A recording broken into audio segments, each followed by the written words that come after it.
Okay, I'm reading The Missing Paycheck. Jim was a sergeant in the US Army who worked in a computer group at Fort Lewis on Puget Sound in the state of Washington under a tyrant of a top sergeant who Jim describes as just mad at the world. Just mad at the world. The kind of guy who used his rank to make everyone of lesser rank miserable.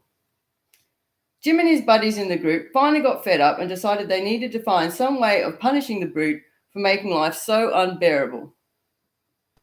Their unit handled personnel record and payroll entries.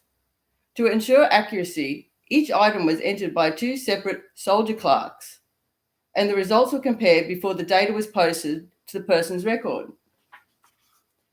The revenge solution that the guys came up with was simple enough, Jim says. Two workers made identical entries telling the computer that the sergeant was dead. That, of course, stopped his paycheck. When payday came and the sergeant complained that he hadn't received his check, standard procedures called for pulling out the paper file and having his paycheck created manually. But that didn't work either. For some unknown reason, Jim wrote, tongue firmly planted in cheek, his paper file could not be located anywhere. I have reason to believe that the file spontaneously combusted.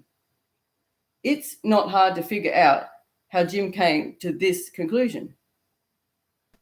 When the computer showing that the man was dead and no hard copy records on hand to show he had ever existed, the sergeant was out of luck. No procedure existed for issuing a check to man who did not exist. A request had to be generated to Army headquarters asking that copies of the papers in the man's record be copied and forwarded, and for guidance on whether there was any authority for paying him in the meantime. The requests were duly submitted with little expectation they would receive a quick response. There's a happy end to the story. Jim reports that his behaviour was quite different for the rest of the days I knew him.